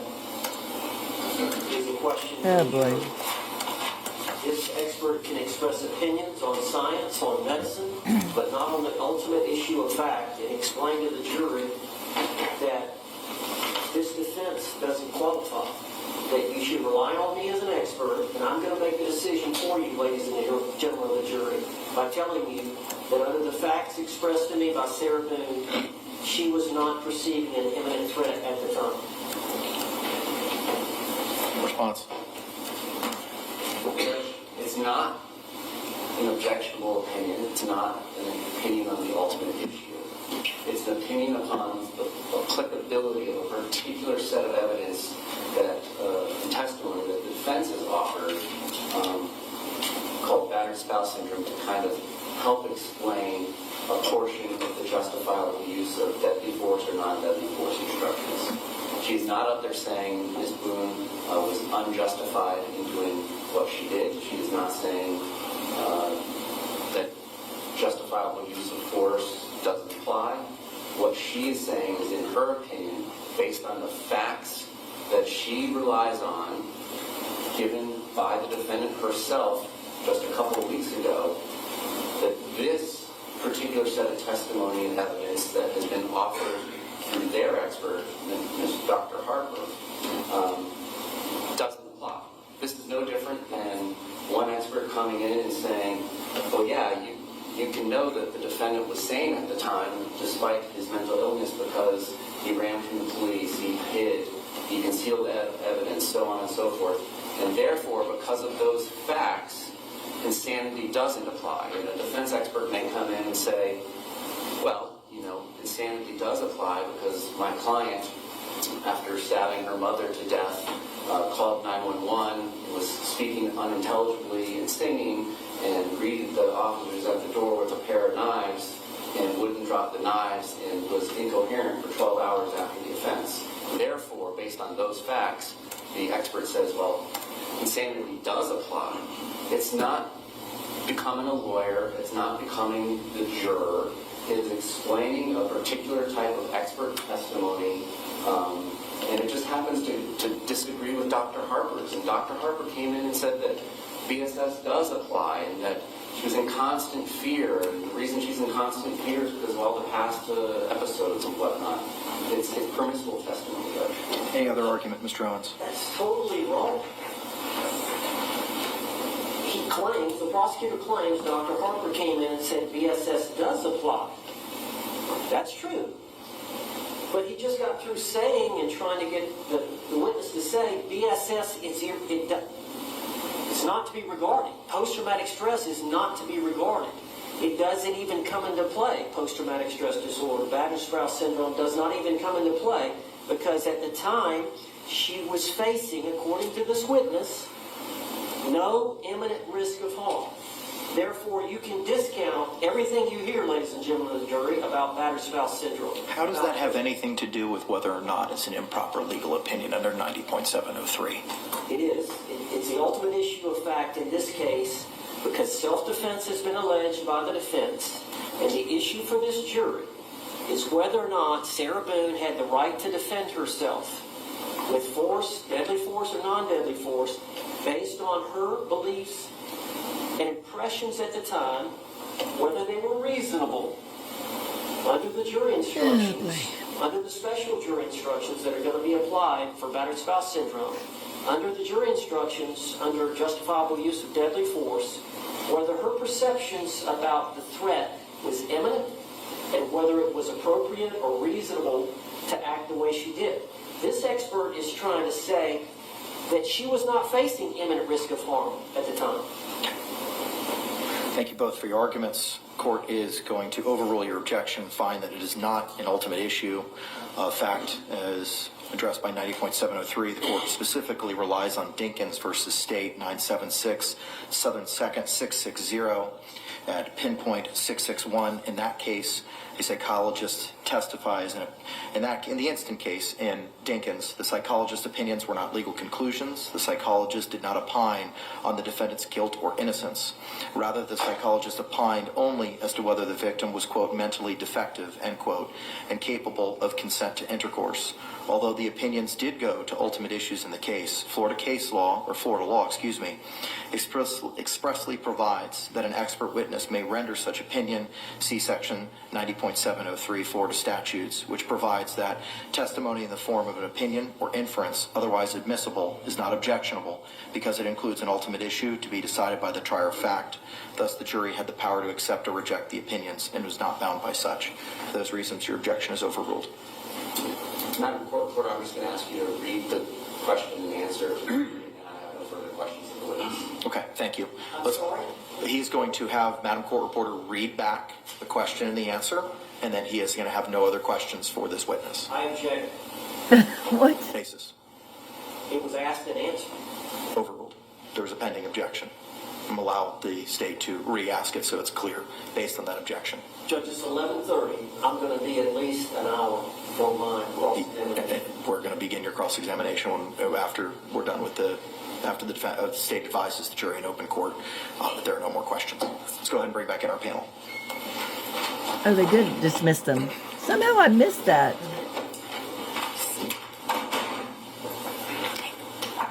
Okay, because The thing, you have to excuse me on that. They were sitting there so long, and it was just silence. I moved it forward a little bit. But just know that that part was not done in front of the jury.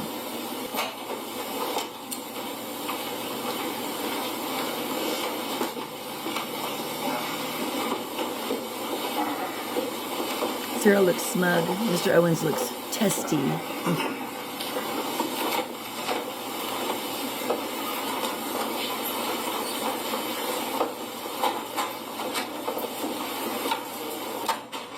State, do you recognize our jury? Yes, Your Honor. Defense, do you recognize our jury? All right, you may be seated. Thank you. And if you could raise those hands. Juror number 2, back right. He gets it.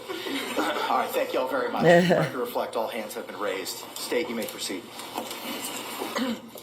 Request to read back the question and answer. Madam Court Reporter.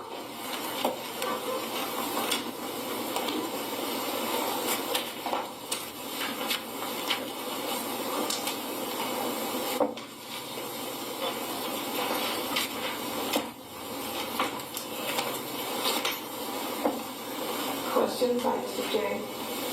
All right.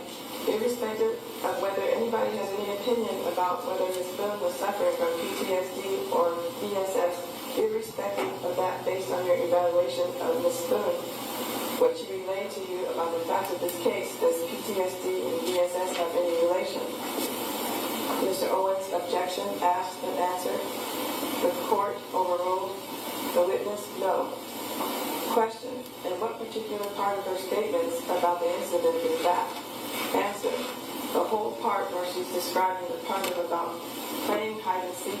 They were having a good time, they were laughing. When he got in the suitcase, when she found him, they were enjoying themselves. She zipped him, they were still laughing, having had a good time. All of that isn't consistent with her having a feeling of she had imminent risk or imminent risk of harm.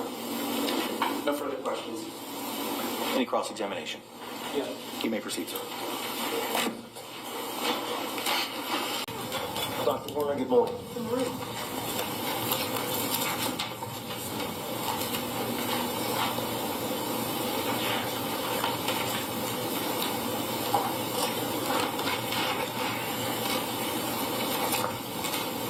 What all did you consider collaterally as it relates to your opinions you're expressing here today?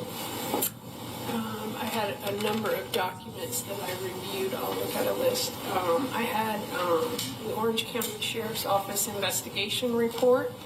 I had a transcript of a 2-hour interview of the defendant. I had a That's the 2-hour interrogation with Detective Lowen and Detective Copson. It was an interview, yes. Excuse me? Yeah. Okay, go ahead. It was labeled an interview. Then I had a transcript of a second interview the next day of Miss Boone. I had medical records from Aspire Health and Advent Health. And then I had some cell phone records.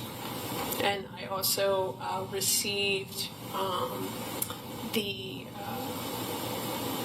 deposition of your expert. The deposition of Dr. Julie Harper? Yes. Okay.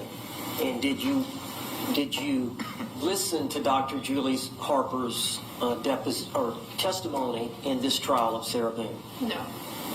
Do you agree you have a right to do that? Yes. And did you listen to Sarah Boone's testimony in the trial of this case? No. Do you agree you have a right to do that? Yes. And you elected not to listen to her testimony before expressing opinions here today? Overruled. I did not have time to do that. You did not have time to do that? Correct. She's on trial for murder. Yes. Sustained. Yeah. Pipe down, Mr. Owens. You're complaining about the time you didn't have. You said you considered some text messages from Sarah Boone's phone? I reviewed them, correct. Would it be fair to say that of those text messages, they're not necessarily overly relevant? Objection to the reproach? Yes. Uh-oh. She's like, look at her smiling. She's like going, you MFers, I really like to get out of here. I have to go to the bathroom. I'm hungry.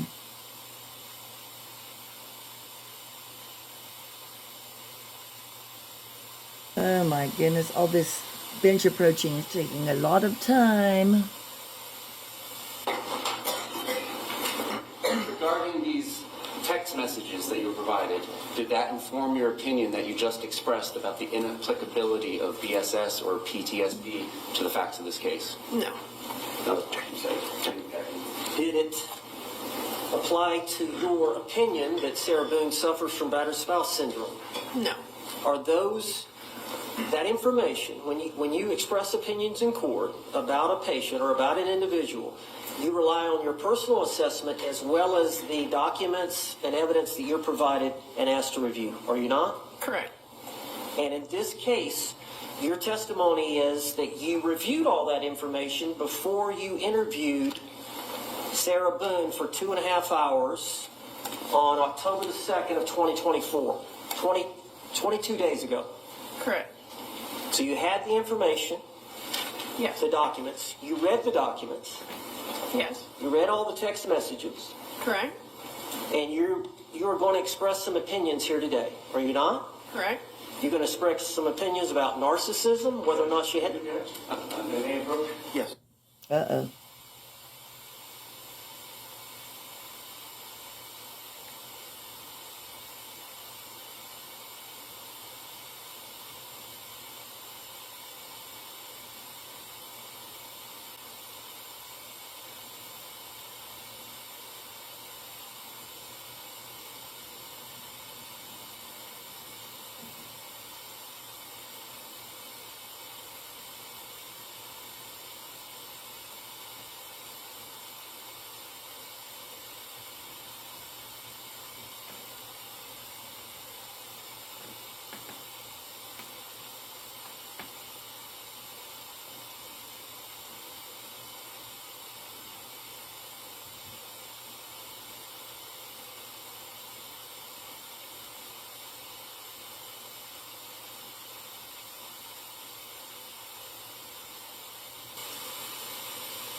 Objections overruled. You may proceed. Thank you, Judge.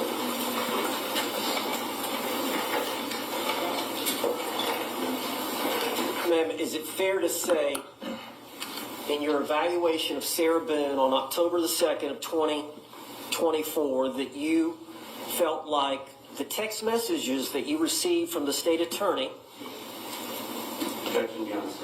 Overruled. are not relevant to your evaluation of Sarah Boone? I wasn't sure at the time who actually, I wasn't sure whose phone number it was. In all honesty, we discussed that in the deposition, and I wasn't sure. I have no proof of who actually sent the text, who actually had possession of the phone and put the text, any of the text in. Well, I was there for the deposition, was I not? Or I appeared by Zoom, did I not? No, sir, you were present in person. Okay, I'm trying to think. Oh, deposition. The deposition. By Zoom, yes. You appear by Zoom, I appear by Zoom, the state attorney appear by Zoom. Yes, that's And we discussed that these were the phone records from Sarah Boone's phone? Yes. Okay. And at that time, you said they're not necessarily overly relevant to your evaluation. Did you not say that? I don't recall specifically. I'm happy to look at it. Can I approach the witness? You may. I have it. You can just refer me to the page. Just a moment. You got it? I do. Page 14. My question is at line 3. Your answer begins at line 5.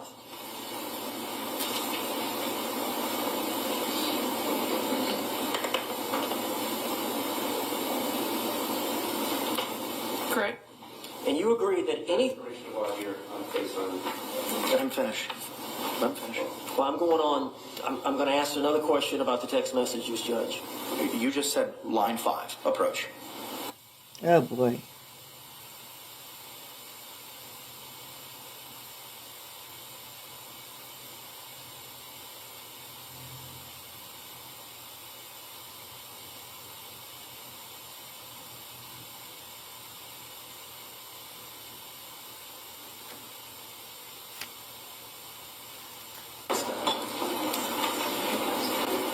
Dr. Werner, did that refresh your recollection about our discussions about the text messages in your evaluation?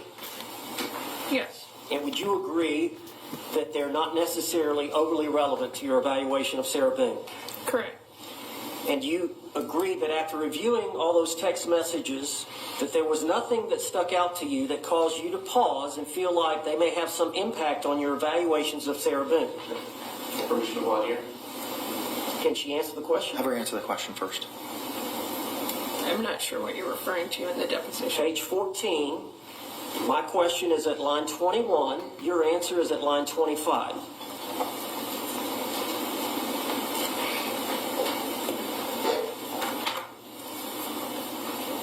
Correct. And I said no. As I said, it made me aware that they had a volatile relationship.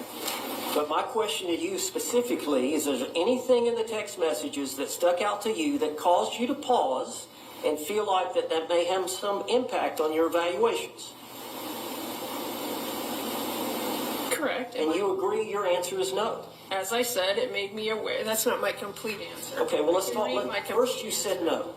As I said, it made me aware that they had a volatile. It's not my complete answer. I know, Dr. Werner, but didn't you say no to me? That was your first sentence, was no. It's not my complete answer. I understand. I'm going to let you answer that. But when I asked you if there was anything in the text messages that caused you to pause and it would in some way affect the impact on your evaluation, your answer to me was no. It's not my complete answer. I understand. But was your answer not to me no? Yes, but that is not All my right. complete Now, answer. at the same time, Dr. Werner, at the same time you expressed that they had a volatile relationship. That is not the totality of my answer either. Okay, and I'm going to get to it. Okay. But part of your answer was that they had a volatile relationship, Correct? and this is in relation to my question about the text messages. You agree? Yes. After you said no, you said they had a volatile relationship, and that she text messaged calling him an idiot, a fucking idiot, for overdrafting her account. Correct? And in those text messages, there was some reference to domestic violence between the two. Correct. And that demonstrated to you that they had a violent relationship.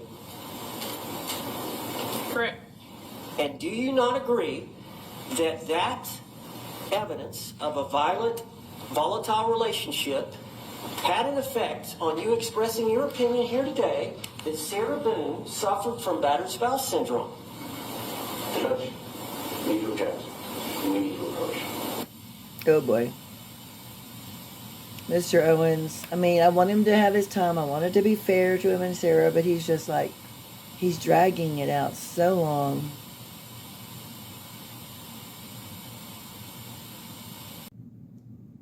We're going to go ahead and take our lunch break. I'm going to give you a similar instruction that I've given you throughout the last couple of days. Give me a moment to pull it back up.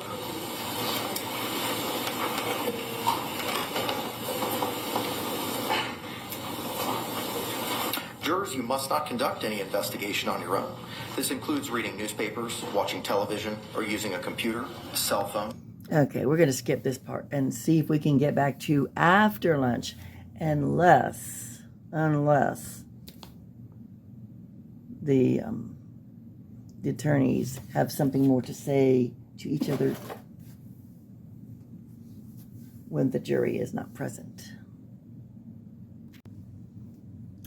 So, if you've made it this far, congratulations. This really was interesting, and it's not done yet. There's only about a little over an hour. But with this particular witness, it was so long with Mr. freaking Owens that I had to, there were a lot of spaces. I don't think I've ever experienced it in a trial, even Darrell Brooks, where they were on sidebar or they had to approach approaching the bench, same thing as sidebar. And it was just, I had to cut out a whole bunch where they were just sitting there. Dr. Werner was just sitting there trying to, that awkward silence where you're just looking around, where are you supposed to look? I'm sure she's had experience, but that must have, at first I said I didn't think much about her, but now I'm going, my Lord, she endured Mr. Owens. There were just there would be 15 minutes at a time that she would just be looking around and smiling. And Sarah, there was a lot, there was a lot more footage I could have gotten of Sarah just chatting it up as if it wasn't her own trial, and not displaying any signs of PTSD as far as I could see.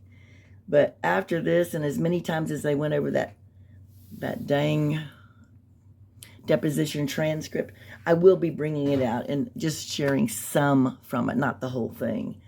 But because it was 86 pages long, but apparently there was even more to it. I forget who said it, but there was even more to it that Mr. Owens did not send all of. There was 86 pages, but there was more.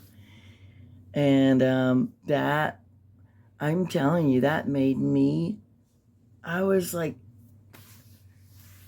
I don't know how Dr. Werner, I know they had a break and they went to lunch, but Mr. Owens is just, I gotta say, he's,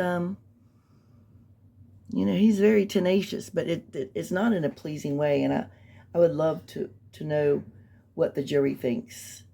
And I know sometimes, attorneys have attitudes, and that's just part of their persona, all that kind of stuff. But he was just exhausting.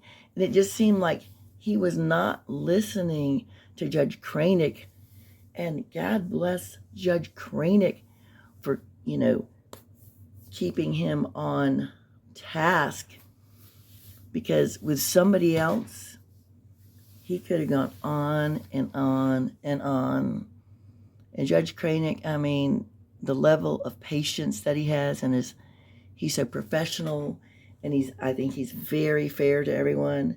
But he's also going to not make no mistake. That's his courtroom. He's going to,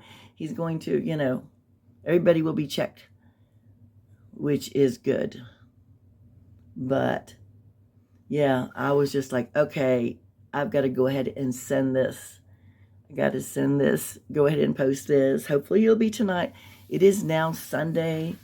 What was it yesterday? It's Sunday. I think I said it was 17th today. I'm not sure, 17th or 18th. This may be up Sunday night.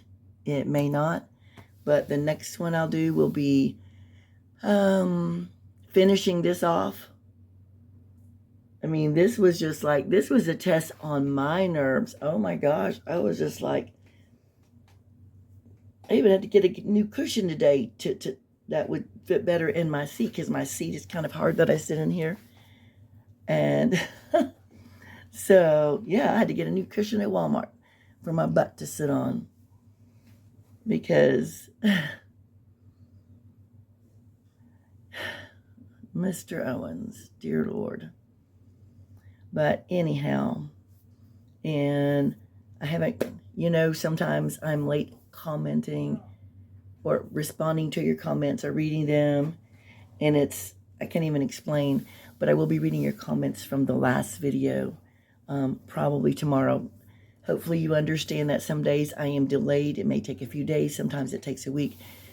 But I try to always read all of them, and because y'all are great. So we're going to continue on. And I don't think that Sarah is going to get a retrial. So at this point, I'm just kind of delirious. It's like you have to just laugh, right? So we will continue this strange circus. At this time, I just want to thank you all for watching, commenting, subscribing if I can talk. If you haven't subscribed and you find that you like it here, please subscribe. It doesn't cost a thing. Trying to get to the big 3,000 subscribers. And I truly do appreciate each and every one of you.